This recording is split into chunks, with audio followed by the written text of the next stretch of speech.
Welcome back, everyone. So, for those of us interested in clergy and congregational well being, how we understand health and well being directly impacts the care and the support we provide. As people of faith, our theological orientation is critically important. So, today we're going to hear from Tyler VanderWeele, the director of the Human Flourishing Program and co director of the Initiative on Health, Religion, and Spirituality at Harvard University. He's going to be presenting from his most recent book, A Theology of Health. Tyler? Wonderful. Thank you for the kind introduction, Anne, and it really is a pleasure being with you all here today to discuss this book, a Theology of Health. And this work really came out of a course I was teaching at Harvard on religious communities and health. And our empirical research had suggested that weekly participation in church community was associated with 30% reduction in mortality risk over 15 years, 30% reduction in depression, fivefold lower suicide rates. These are large effects and important outcomes. So I've been teaching this material from an empirical perspective for some time, but then began to ponder, is this what's most important about the Christian faith with regard to health? Certainly, we do emphasize community, and that is critical. But what are we to make of the fact that in the Gospels, when we read in Jesus' healing miracles that your faith has healed you, the literal Greek is your faith has saved you, the context of that healing. Or what is the relation between health and sin? We don't talk about sin very often in public health. Or what about love? Why don't we talk about love in public health? And so as I was pondering these things, I thought we really need to reflect more deeply on health from a distinctively Christian perspective in the public health communities. There's a great deal of work written on a theology of health care, what it means to be a good clinician. And I think that work is wonderful and important, and I've benefited from it a great deal, but much less on health itself, and also on a Christian perspective, on public health. And so this book, A Theology of Health, was intended to provide just that, a theology of our very notion of health. A book is available via University of Notre Dame Press and also on Amazon. It's also available for free via Project Muse as a PDF download if you want to read more. But the book is structured in three parts, essentially corresponding to Christian themes of creation, fall, and grace. And so the first part on health is wholeness, the central proposition in that part. And the book is structured around these propositions and then sub-propositions, which I'll be walking through in this presentation. But the first proposition is that health is wholeness as intended by God. And I'll unpack each one of these as we go through. The second, ill health and sin, the cause of ill health is sin, from a Christian understanding. And third, healing and salvation, the restoration and fulfillment of health is salvation. So I'll go through the sub propositions, and in the back of the book there's a propositional outline which kind of provides a high level summary of the book. If you want to just skip to that, that's fine as well. Or even more simply, I think in some ways the whole content of the book can be captured in the opening of Augustine's Confessions. Each of the three parts is reflected there. Thou hast made us for thyself, O Lord. Health and wholeness. Our heart is restless, ill health and sin, until it finds its rest in thee. Restoration and fulfillment of health is salvation. So I'll provide a brief, very high-level overview of the content of the book, Theology of Health. I think we'll then have further breakout sessions, and then I'll move on to talk about what I take to be the implications of this Christian theology of health. But first, the theology of health itself. So part one, health, can be understood as wholeness as intended by God. And a distinction running throughout the book is that we really have two notions of health in our ordinary language. And in medicine, in public health, there's health of the body and there's health of the person.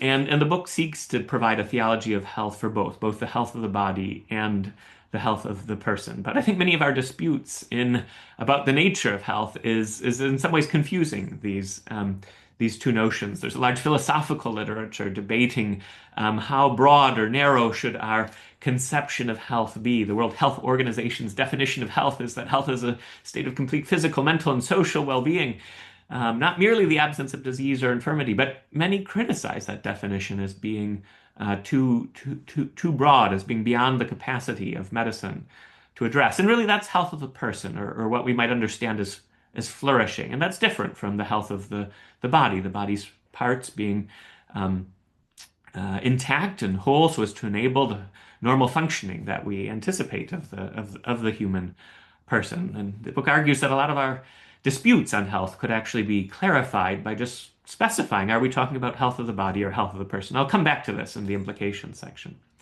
I noted that with regard to health of the person, the World Health Organization's definition of health is a state of complete physical, mental, and social well-being, and that's been criticized as too broad. But really, from a Christian perspective, it's too narrow. It doesn't include spiritual well-being, which, again, from a Christian perspective, is most central to the health of the person, to flourishing. The health of the body is constitutive of and contributes to the health of the person. The health of the person includes the health of the body, and that health of the body enables health of the person. Having a healthy body enables us to interact with others, enables us to pursue our purposes. Certainly, there are aspects of flourishing of the health of the person that can be attained even in the absence of the health of the body, and perhaps attained in unique ways, as I'll comment on later. But the health of the body is part of the health of the person. The complete person, body, and soul was created good by God as an integrated whole. And we certainly see that in the statements we read, in the narratives, in the opening of Genesis. God saw all that He had made, and it was very good. And in some ways, it is remarkable the body's capacities to often heal itself on its own. But the body and the person was created good by God. Complete health of the person includes a flourishing community. From a Christian standpoint, the well-being of a community is in fact part of one's own flourishing, both because it shapes one's flourishing, but also because of one's participation in the common good of that community. Again, from a Christian perspective, the health of the person includes not only physical, mental, and social well-being, but spiritual well-being as well. It includes sense of communion with God. And really, from a Christian understanding, that is what is most central to our understanding of the health of the person. And then health is the responsibility of both the individual and the community. There's often dispute in the public health literature: is this is health an individual responsibility, community responsibility? Well, it is both. But it also depends on circumstances beyond the control of either, which kind of brings us to the second part of the book and set of theological propositions, which is on ill health and sin. And so the central proposition here is that the cause of ill health is sin, not necessarily one's own sin in every case. There's not a one-to-one relationship between one's own actions, one's own sinfulness, and one's own ill health. We read in the in Gospel of John, for example, with the man born blind, when crowds approached Jesus with regard to the man born blind, who sinned, this man or his parents? And Jesus responds, neither, but that the glory of God might be demonstrated. So this central proposition, the cause of ill health is sin, is not in any way arguing for a one-to-one correspondence between ill health and sin, but is arguing at a more fundamental level that what is wrong with the world, what is wrong with ourselves as human persons, is sin. It is sin that brought this about. If health is understood as wholeness, as intended by God, then and sin is understood as kind of an intentional deviation from God's intent, then by definition, sin is constitutive of the ill health of the person, of a departure from God's intention. So ill health might be understood as the absence of wholeness. And again, sin is constitutive of that absence of wholeness, at least with respect to God.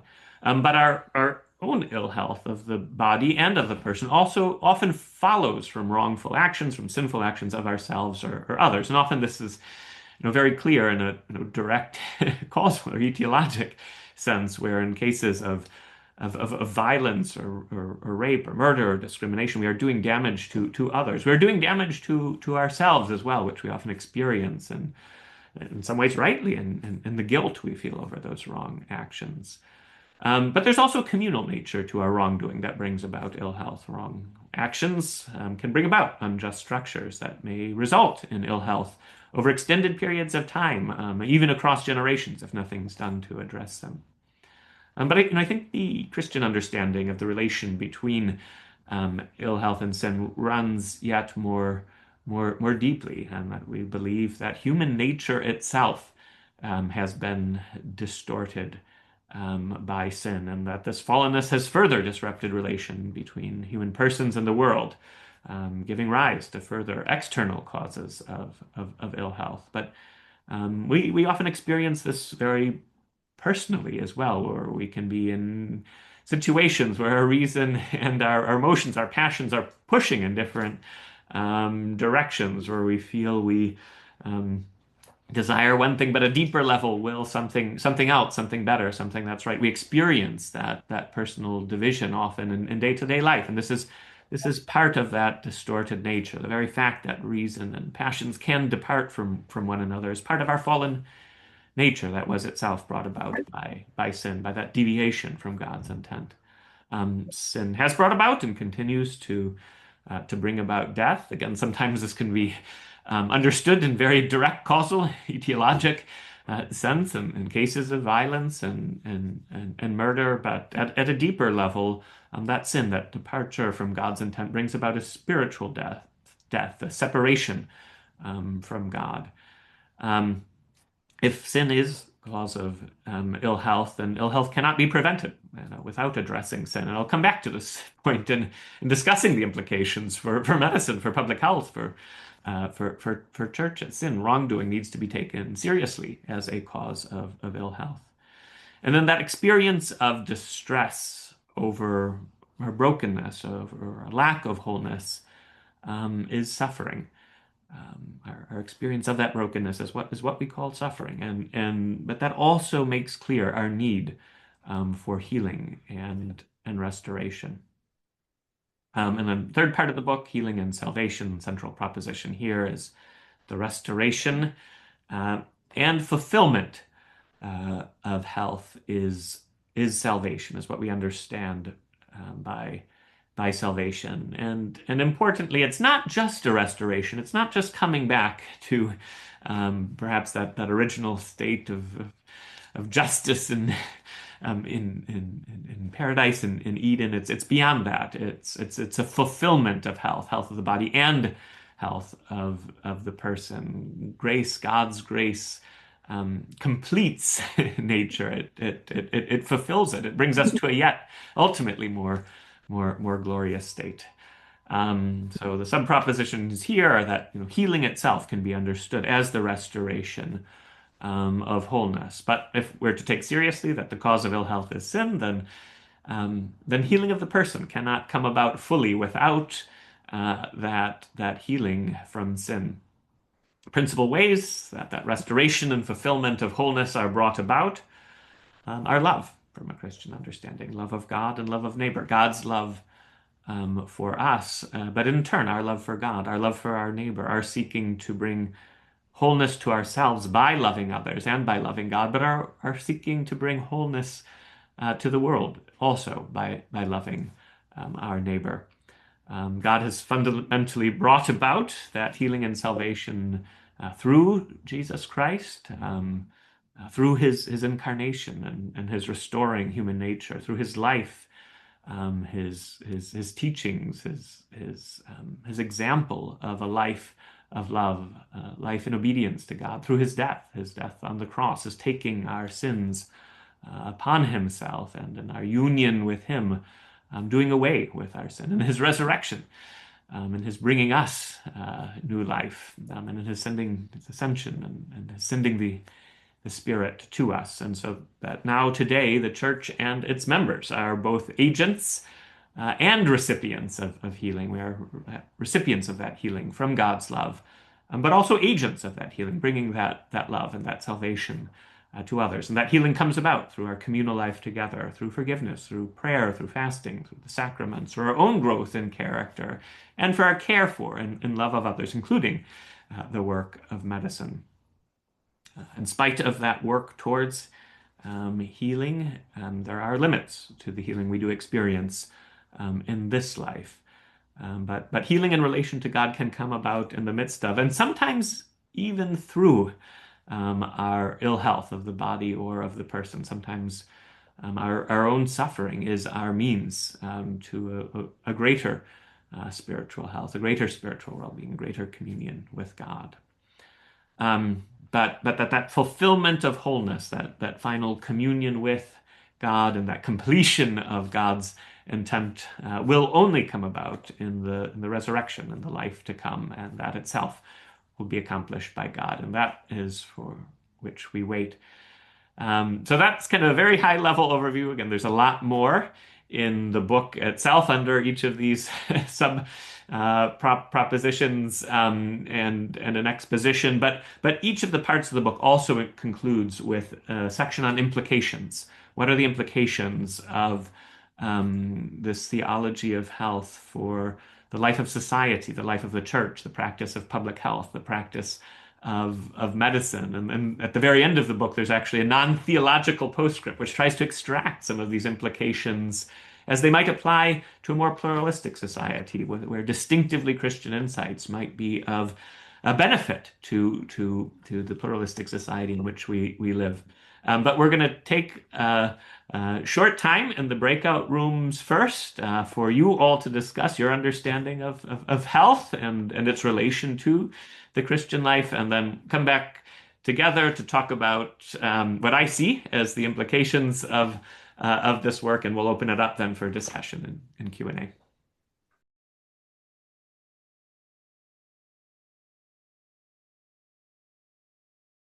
So before we move into discussion and Q&A, I'll offer some reflections as to what I take as the implications of this theology of health, again, broken up into the three parts. So with part one, health and wholeness, I do think in discussions of health, greater clarity is needed, whether the topic is the health of the body or the health of the person. And I think a lot of our disputes within public health and medicine can be resolved by making that distinction clear. It doesn't resolve all disputes. For example, what is the appropriate scope of medicine? And there, I think those who claim it's just the health of the body, it's too narrow, because our decisions about health of the body have implications for the health of the person. And yet to say it's the whole health of the person is too broad. Medicine can't take that on. The clinician is not interchangeable with a marital counselor, a life coach, or a pastor, or a priest. Each of these helping professions has their own role. And so the view put forward in the book is that really the proper purview of medicine includes the health of the body, but also those aspects of the health of the person that pertain to decisions about the health of the body. So anytime decision about the health of the body is going to affect our flourishing in other ways, those need to be taken into account within medicine. The purview of psychiatry is arguably broader, includes kind of the bodily part, the functioning of the brain, but also those aspects of flourishing which the patient and clinician might agree together to address. So in principle, the whole health of the person, if there's agreement to do so, but when understandings of what health of the person, of flourishing differ between the psychiatrist and the patient, may want to bring that somewhat narrower. And likewise, the proper purview of counseling consists of those aspects of flourishing that the patient and the counselor agree through dialogue to address. But given that we will, in a pluralistic society like ours, have different understandings of flourishing, of well-being, of health of the person, there should perhaps be room for tradition-specific practices of medicine.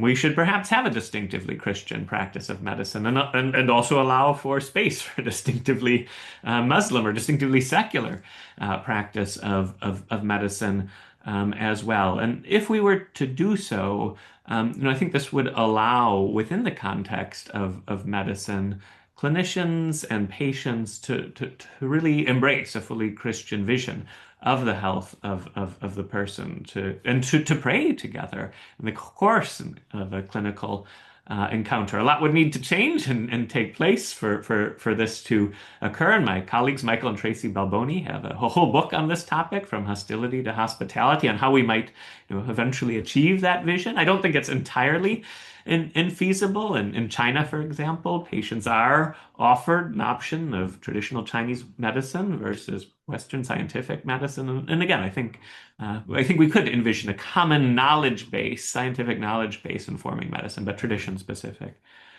practices. I think the purview of public health and public policy is yet broader still, and even in the context of a pluralistic society includes those aspects of the health of the person or human flourishing around which consensus can be attained. And I think even in a pluralistic society, that consensus is arguably broader than is often taken to be. I think often with public policy, we're focused on economic considerations and health outcomes, and that's important. But I think we agree on more than that. Even in the context of a pluralistic society, people care about being happy. They care about meaning in life. They care about trying to be a good person. They care about their relationships. These are other aspects of flourishing or human well-being around which I think there is agreement and which I think should be incorporated into policy decision-making. And a lot of the work at the Human Flourishing program at Harvard that I direct is oriented, trying to argue for that broader consensus and to get society to think about these matters of health of the person, of human flourishing. If that's the case, then in medical, public health, public policy context, we should be taking assessments of human well-being, of those other aspects of happiness, meaning, character, relationships, not just physical health and financial circumstances. And really an exclusive focus within medicine or within public policy on the health of the body is going to lead to poor decision making. I had a surgeon approach me not long ago, and he said, Tyler, we know from our clinical trials that our surgeries improve years of disease-free survival. But I'll have patients come back to me 6 months later saying they want to die because the side effects have been so bad. This is what happens if we neglect the health of the person, these other aspects of flourishing in medicine. Psychological theories and approaches to well-being are somewhat broader, but often miss matters of bodily health and also matters of character and virtue and also matters of communal well-being. So they need to be supplemented by these other aspects of flourishing. Since the health of the person includes their social well-being, I think social and communal well-being assessments should be made, and decisions in clinical context and in public health and public policy should take relational considerations into account. We've seen some progress in this regard. In 2023, the then Surgeon General Vivek Murthy released an advisory on our epidemic of loneliness, pointing to the need to address these matters of social connection and loneliness in our policy. We have a long way to go, but I think the Christian witness should be pointing towards the need to foster communities, to foster relationships, to foster love. And then, even more centrally to Christian understanding, since health of the person includes their spiritual well-being, I think attention should be given to tradition-specific understandings and assessments of spiritual well-being, even in discussions of public health and public policy. This in the context of a pluralistic society is perhaps more radical, but I think one could imagine, and we've been working on this at the Human Flourishing program, distinctively Christian assessments of spiritual well-being. But then also allowing for distinctively Muslim or Jewish or Hindu or Buddhist assessments of well-being and allowing communities, religious communities, including the Christian community, to assess their own progress to those goals that one deems most important. The idea would not be to kind of compare levels of spiritual well-being across world religions. That's not really possible, given that the measures are going to be different, and moreover, from a Christian understanding, we do believe we have the truth. But again, it would allow for consideration of these matters of spiritual well-being, even in the context of a pluralistic society. And finally, because health of the body and health of the person are ideals, health in both senses is really a relative concept, and we should be pursuing flourishing, even in instances where there's absence of bodily health. Somewhat more briefly, implications of part 2, ill health and sin. I think human wrongdoing should not be overlooked as a cause of ill health. Certainly, we take this into account very deeply within the church, but I think we should be doing this within public health too, and um, within public policy. Often it is wrong actions of ourselves or others that is giving rise to ill health. We need to bring these moral considerations more into play in our public life. Consequently, character ought to be emphasized as an important factor in maintaining health. We need to be working on forming individuals, whether that's in educational settings or parenting or in our church communities, but upright individuals, those who are pursuing wisdom and justice and fortitude, temperance and love. We should be emphasizing character as a pathway to health. Injustices, the social nature of well-doing, and the unjust structures from past wrongdoing need to be addressed to maintain health. And on this point, the public health community is pretty good, and we do work at trying to address those unjust structures. But again, I think from a Christian understanding, from prophets, from the Jesus's teaching, we see this is an important factor as well in maintaining health of the body and health of the person. Respect for life and the averting of abortion and euthanasia is critical to maintaining health. Health itself is contingent on life. Life is a gift from God and ought to be respected and valued as a gift. Importantly, this is not, to my mind, principally oriented towards laws, but really creating a culture of life, a culture where life is valued and embraced, a culture where we are addressing as the church and as society the needs of women with an unexpected or unwanted pregnancy, helping them to pursue life. Care of the environment is critical to maintaining health, both because it's causally related to our health, but also because we've been entrusted as stewards of our world.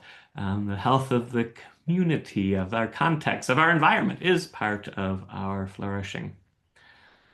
Next, the notion that we'll ultimately overcome ill health and death in this life is a fiction and one we should resist. A huge proportion of our medical resources are consumed in the last 6 months of life. I think often futilely trying to seek some mythical notion of immortality in this life. And I think often those resources could be directed elsewhere at trying to promote health in other forms, accepting death in this life as a reality. Medicine, public health, public policy should be attentive to questions of suffering, and not just to mental disorders and physical diseases. At present, the Journal of the American Medical Association doesn't allow the word suffering in its pages unless it's to suffer from some disease. Often we don't want to talk about these more human dimensions of our brokenness in medical and public health contexts, but someone can be suffering from intense loneliness. We need to be attentive to suffering. And likewise, I think we need to be attentive in medicine and public health and public policy to the moral nature of our actions, to notions of moral injury. The scientific literature, notions of moral injury sort of arose really in studying veterans who would return from war and seemed to have symptoms of PTSD, but really wouldn't respond well to treatment for post-traumatic stress disorder. Something else was going on, and work has uncovered this moral dimension that sometimes either actions that were committed or that they witnessed would fundamentally shake their moral frameworks so that there was a disruption or threatening of their notions of right and wrong or good and evil or the value of themselves or others or community or God. And healing couldn't come about without addressing the moral nature of what has taken place. Of course, we do this, I think, reasonably well in the church, but we need to bring, once again, those moral notions of wrongdoing, I think, into broader society. I do think this is part of our calling, in fact, as the church. And then finally, implications of the third part, restoration and fulfillment of wholeness is salvation, healing and salvation. First, I do think medicine and public health should pay attention to psychological, social, and spiritual pathways to health and healing. And I noted at the beginning that participation in religious community, going to church services once a week powerfully affects longevity, prevents depression, prevents suicide, empowers relationships, lowers loneliness, creates greater marital stability. These are powerful effects, and we should take these into account in our public health context. So I think institutions of public health and medicine should partner with religious communities in promoting health and healing. Um, Perhaps more controversially, my view as well, these matters have to be handled with caution and care and ethically. I think there's room for raising these issues in medicine and even encouraging participation in religious communities and in church communities within medicine for those who do already positively self-identify with a religious tradition in order to promote health and healing. You're not saying you should become religious for health reasons, but you're saying if you already embrace these teachings and this tradition, why not also join a community, given the powerful effects on health and healing? And for those who don't identify with a religious tradition, other forms of community participation can be supported and encouraged. So we have a piece in the American Journal of Epidemiology arguing, even in the context of a pluralistic society, for these practices of communal encouragement, religious community encouragement, or community, participation in other contexts. And I think when done well, this would lead to a deeper engagement in community life, which I think could be beneficial for the church. Roughly half of all Americans, for example, believe in God but do not attend religious services. I think in some ways this research on religion and health constitutes an invitation back to the church. And we published a piece in Christianity Today arguing for this as well, and for the church having a voice in this regard.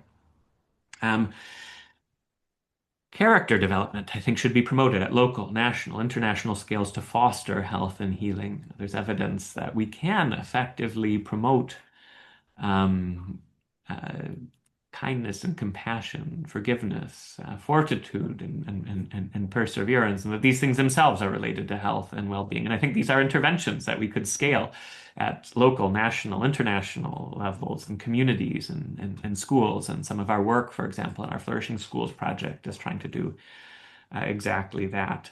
Perhaps from a more distinctively Christian perspective, I think forgiveness should be promoted at local, national, and international scales to foster health and healing. We recently completed a large randomized trial of about 4,500 individuals in 5 relatively high conflict countries in Colombia, South Africa, Ukraine, Indonesia, Hong Kong, examining the effects of a self-directed forgiveness workbook intervention that had distilled about 30 years of work of clinical psychology on forgiveness into a workbook that one could do on one's own. And we found in this randomized trial that use of this workbook promoted not only forgiveness, but also reduced depression, reduced anxiety, improved hope, improved flourishing.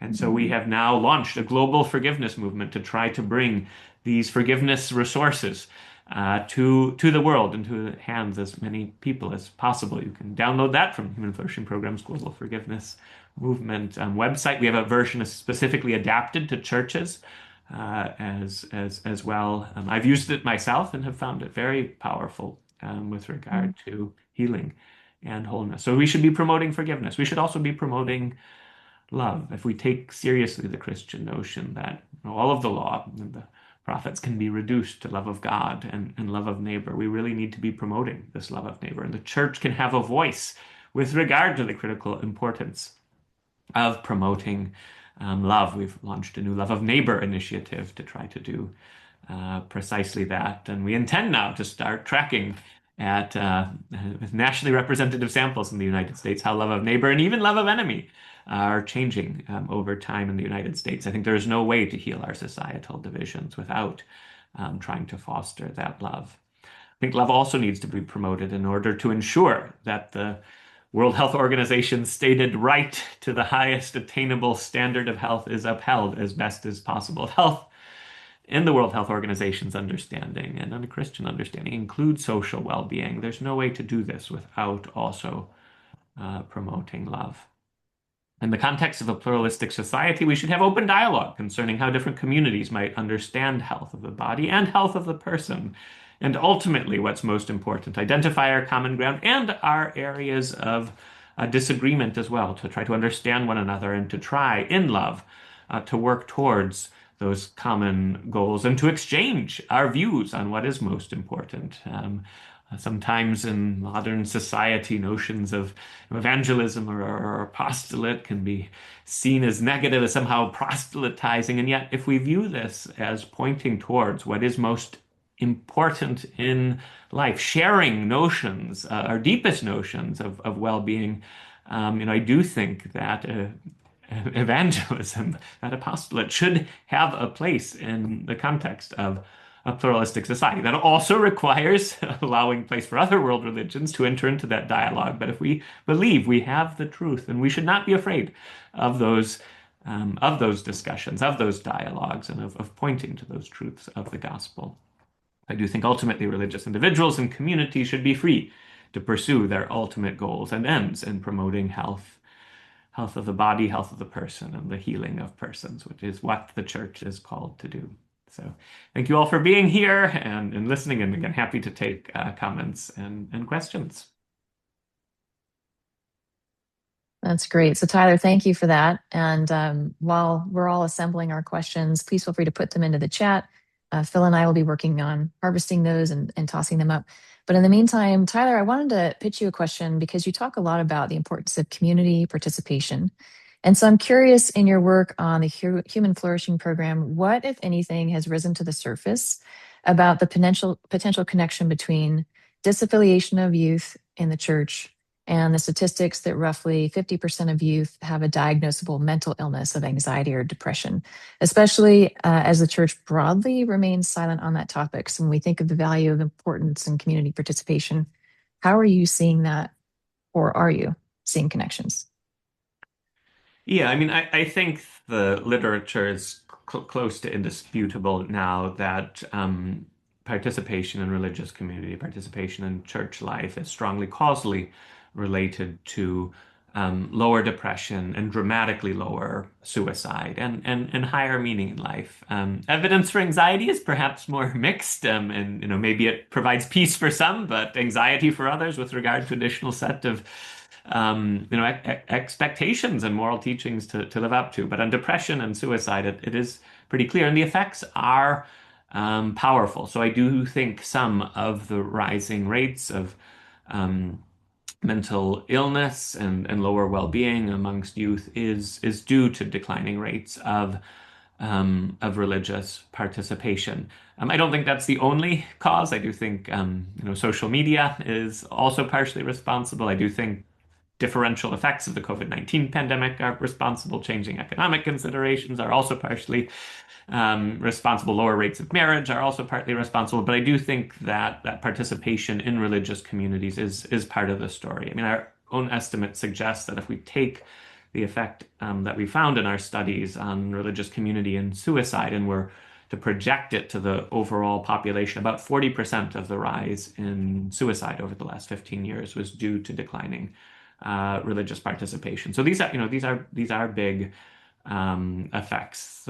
The picture with mental health in youth is more complex, but this is part of the story. Having said that, I do think we're beginning to see an increase in interest once again from many young people. I do think the mental health crisis and not finding meaning elsewhere has led some young people really back to the church, and we've kind of, for the first time in quite a number of years, seen an uptick in religious service attendance in the last year or two, which is encouraging. But yeah, I do think there's a powerful effect on mental health. Thanks for adding in some of that nuance, Phil. Oh, thank you so much. What a wonderful presentation and what you're bringing for us today. I was just curious. Again, we have many different Christian traditions present here today. Could you just give us a little more of your own background? How did your own reflection within your own tradition, lead you to some of the conclusions? How did that affect your work?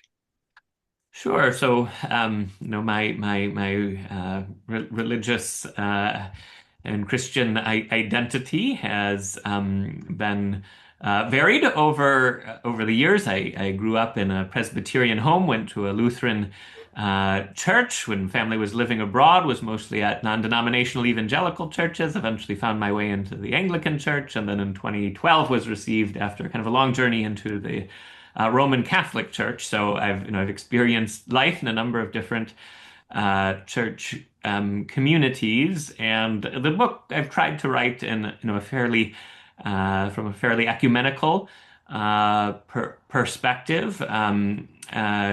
But unquestionably, the last 14 years or so of my life in the Catholic Church did shape some of its content, and I do especially draw heavily from the work of Thomas Aquinas, who's been really a guide for me in some sense in this space, in this work on well-being. So, a cursory glance at the footnotes, for example, will reveal quite a number of references to that work. But and I think the book itself has been embraced by quite a number of different church communities, and again was written intentionally from a relatively ecumenical perspective.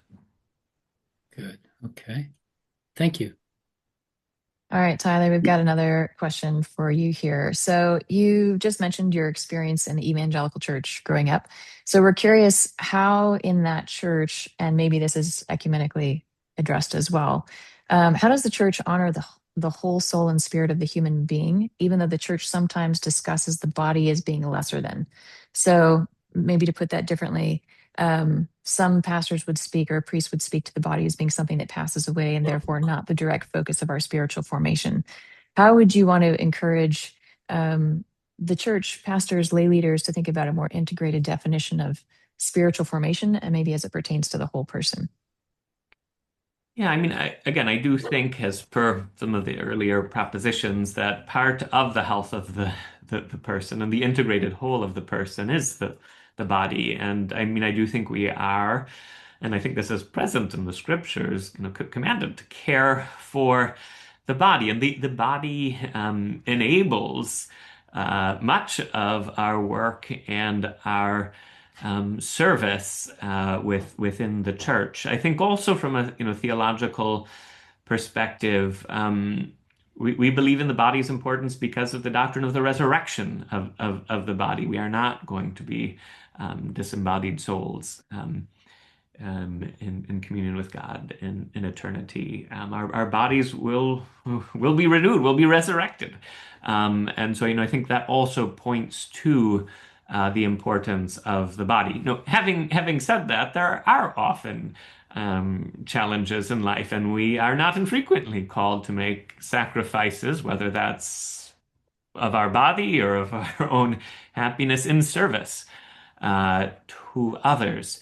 And I think from a Christian perspective, what we are to prioritize when some of these goods and ends come into conflict, when different aspects of our well-being come into conflict, is always that spiritual well-being. So yeah, sometimes we are asked to sacrifice sleep or the health of the body for love, for the service of others. But everything else being equal, we are called to and commanded to care for our bodies, and bodies will be part of our eternal life with God. I just want to note that we're just about at the hour. I know that there are some folks on the East Coast for whom this is the end of the day, and so we want to be respectful of your time. However, we don't want to cut off the conversation. I know Tyler's got a few extra minutes, so if you're able to stick around, we would love for you to continue. And Phil, I did notice that there's a hand raised. Yes, I see that hand, as we used to say. Michael, do you want to? Can we unmute Michael? Okay. Yeah, thanks so much. Dr. VanderWeele, thank you so much. I want to say, first, I really appreciate your approach to pluralism, which seems to recognize plurality of opinions without kind of collapsing into just having secularism be the one thing that's going to be the holding environment for that. So I just really helped for me, remind me of Leslie Newbegin's work in terms of how he navigated that. So my question, though, is about sin and your choice to use that and name that directly. In our brief small group, we had a really robust conversation about how we name those things, maybe brokenness, maybe the fall. So I'm really interested to hear you talk about your choice to use that word directly, and maybe how that's landed in terms of some more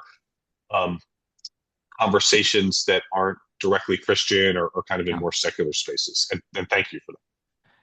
Yeah, so I mean, the book is written, and I say this in the preface, from an unapologetically Christian perspective. Yes, I want to bring these ideas into dialogue with others in the context of a pluralistic society, but I'm also saying this is what I would take as a Christian approach to health and on Christian terms, using Christian language. I mean, I am trying to build bridges between language in Christian theology and language in the well-being and in the public health literature, but not by diluting the language of Christian theology. So, again, the book concludes with this non-theological preface, and there, rather than describing this as sin, it's as human wrongdoing. And I think not all, but most traditions and understandings, and even secular understandings, do have some notion of right and wrong, of morality, and so that this can be common language. Now, we may disagree on what is right and what's wrong, but to bring moral discussions, I think, back into the public sphere, to my mind, is critical if we're going to be seeking well-being and flourishing together. We should acknowledge our disagreements, but I think there's a whole lot we can agree on as well. And that notion of always trying to avoid, never doing what one thinks is wrong, I think is a near universal principle, and consequently trying to shape individuals to be of good character, to seek what is good as best they understand it, and to always avoid what is evil, what is wrong as best they understand it. Thank you so much. Thank you.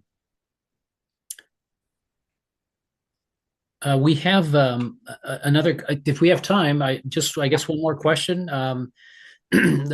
Kevin Kennedy has asked, do you have any examples of community health advocates or church leaders who have successfully promoted the virtues you cite to enhance well-being?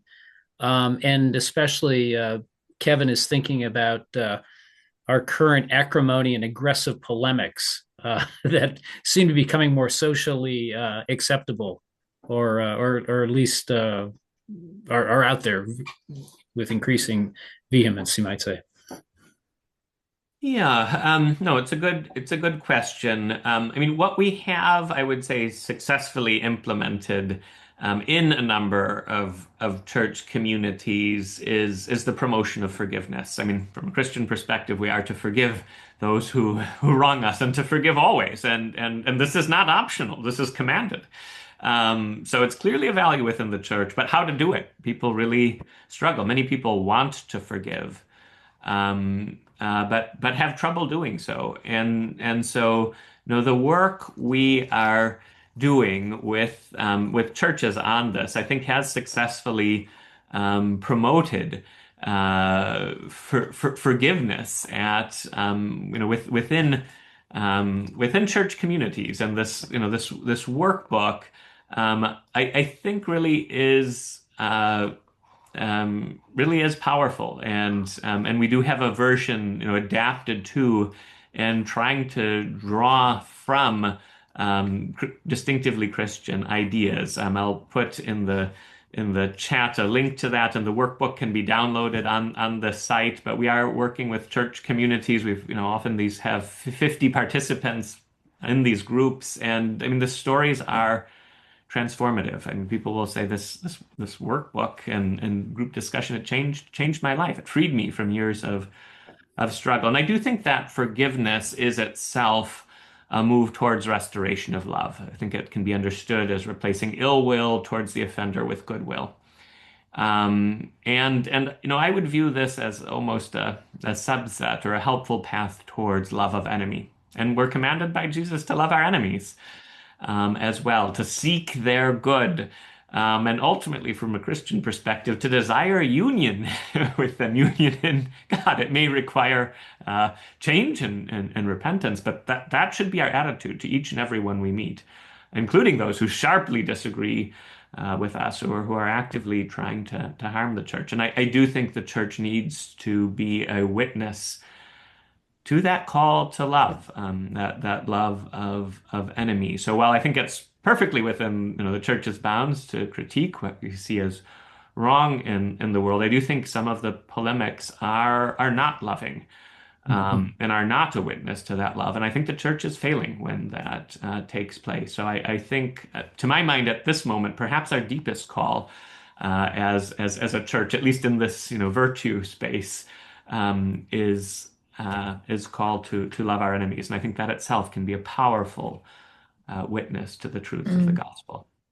absolutely. So we've got both a question lined up in the queue, and I do see Marshall, your hand raised. So we're going to start with the question in the queue just because that was there first from Jeff. So to you, Tyler, are the 12 questions in your Harvard Flourishing measure built on a Christian theological understanding, or are they meant to be theologically neutral? Yeah, that's a good question. So um, our flourishing measure, which we've now used in our global flourishing study, and I'll just put that in the chat, is as well, and with millions of other participants, really are meant to be theologically neutral. There are two questions each of 6 domains: happiness, health, meaning, character, relationships, and financial security. I think these things are important. All of them are important from a Christian perspective, but not distinctively Christian. And they really were chosen because of the relevance and the convergence, even in the context of a pluralistic society. But we have developed a sort of a Christian supplement to these questions, which I'll also put in the chat, looking more at matters of faith, hope, and love of neighbor, love of enemy, connection with God, not just financial security, but stewardship as well. And so I think in the context of uh, you know, um, Christian assessments, we should be looking at these more distinctively Christian notions of flourishing, and our flourishing in the church initiative, which I've just put in the chat, as well as trying to do that, is trying to bring assessment tools that we use in the social sciences, but really to empower and to benefit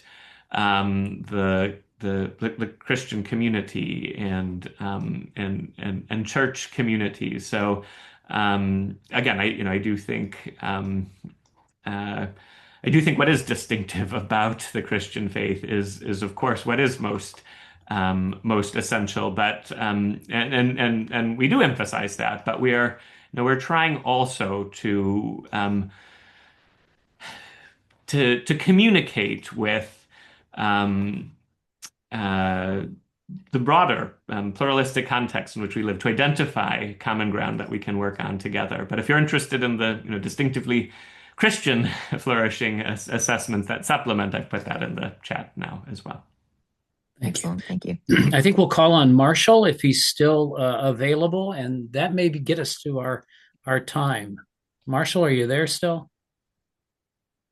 I think we just lost him. I'm not sure how, but I think we did. So I'll insert a question for you, Tyler. So you talked about the postscript to your book. So what type of feedback are you getting from the secular world, and help us who are involved in this work make a meaningful case for why a person of no faith needs a theology of this topic? Mm, Yeah, I mean, there I would say uh, most of the feedback has been from the church community. There thus far has been a very limited response from secular, pluralistic, public health, medical communities. I'll probably be publishing a piece that kind of reworks the non-theological postscript as an article for the American Journal of Public Health to try to more aggressively bring this and these ideas into dialogue with the public health community, and we'll see what happens there. And I was asked to speak at Tufts New Center at Expanding Viewpoints on the theology of health, and this was definitely not in any way a distinctively Christian audience. I said, "You sure you want me to talk about this? I could talk about our flourishing work." And they said, "No, no, no. We want this. We want the distinctively Christian perspective." Vast majority of the audience will not be Christian, but this is what our center is for. And I think that was a good discussion. I mean, I think to my mind, this is what should be happening in the context of a pluralistic society, where we're bringing the depth and the fullness of our understandings into dialogue with others. So yeah, there was a lot of back and forth. There was a lot of critique, which I've then tried to defend, but there was, I think, a sense of finding common ground. And I think in many cases, a sense of, well, while I wouldn't embrace a Christian theology of health, some of these points on love, on forgiveness, on character, we need to take seriously. And so, again, I would never say to an atheist colleague that, oh, here's a theology of health that you must embrace. No, this is saying from a Christian understanding, this is how we might understand health. This should be understood and appreciated in the context of a pluralistic society like ours. And I want to hear your perspectives on these topics too. But if we do believe we have the truth, and I do believe we have the truth, then I think engaging on those points of agreement can help provide witness to the truths, the theological Yeah. truth of the gospel as well. I agree, and I cannot wait to hear more about this. Ann Crossman, Dave Eckert, Glenn Milstein, a few others, and we've been working on a project right now, just so you all know, to help bridge the gap between the church and the clinic. Because oftentimes there's separation between, so how do we bridge the gap? And we're getting interest from the American Psychological Association. We're getting interest from some limited practitioners. It's been a lot easier for us to make an argument for why the church needs the clinic than the clinic needs the church.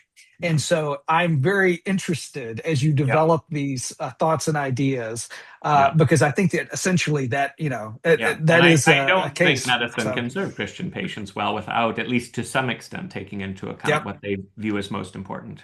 Absolutely. All right, Marshall, welcome back.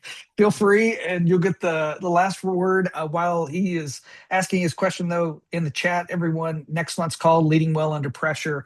You'll find a way to register for that. Go for it, Marshall. Okay, I am on my phone, so I'm going to turn off my video. Coming at this from kind of a community public health perspective, as a former pastor and chaplain and community health promoter, I've missed some aspects of this, but the question that was arising in me is the collaboration with the schools of public health and community health promotion in some of the important elements that you laid out. I think particularly the question about sin and wholeness. And so my questions are around how public health perspective of cultivating health at the community or public level, not merely at a highly Western individualistic level, and thinking about sin in terms of systemic trauma and adverse childhood experiences.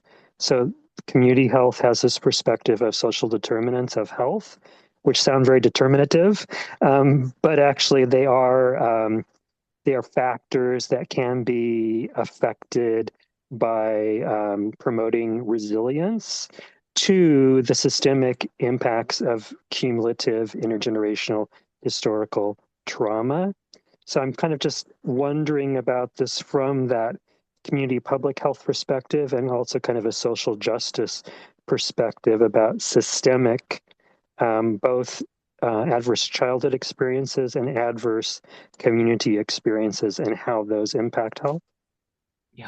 Yeah, well, there's a lot there for the final question. I'll try to at least briefly touch on some of those points, but my view is that that partnership can really take place at all levels, from the individual to the community, to trying to address the broader societal structures. I mean, you see it perhaps at the most simplistic level with regard to nutrition or breast cancer screening or depression screening programs being run in churches, and I think that's valuable as well. Sometimes there's a distinction drawn between faith-placed health programs versus faith-based programs, where you're actually incorporating elements of the faith into this programming, and I think those are yet richer. I think there can be partnerships even when there's pretty deep disagreement on moral issues as well. In one of the courses I teach, I go through a case study of the partnership between the National AIDS Program in Brazil and the Catholic Church. And they have pretty strong disagreements around condom use, for example, and yet this partnership has persisted despite tensions and real tensions and media ad campaigns on these tensions. But they've persisted because of an understanding that they can do more together on their common ends, even though they disagree on certain things, than they could separately. And so I think this is where partnership's more difficult, but still worthwhile, and where that love of neighbor and love of enemy can come into play in powerful ways. And then kind of almost flipping things, I do think these partnerships can be valuable with regard to reform of the church as well. I do think the sexual abuse scandals that have plagued the Catholic Church and many other churches as well, and many other communities are really serious and have been done a terrible disservice to the church and to the gospel and to our witness. And I do think internal reform is unquestionably necessary. But I think this is yet another place where we can partner, especially with healing. I think a lot of good work has been done on prevention, and abuse rates in the Catholic Church have dropped precipitously, happily, fortunately, over the last 20 years. But there's still the work of healing to be done, where I think we've not done as well. And so again, I think partnering with public health communities, with experts on healing from abuse, drawing upon theological notions as well of healing and wholeness and forgiveness, could be extremely powerful. And we've organized a couple of major events. Jennifer Wortham at our program helped establish a UN day for prevention and healing or childhood abuse. And so this is, again, an area where I think those partnerships benefit not just health of persons and health of society, but the health of the church as well. So I think that commitment to working with others whenever we can, to loving others, to partnering with others, really can be powerful to promote both health of the body, health of the person, and health of our societies. Wow, Tyler, you have well articulated the mission and vision of the Common Table. Just saying.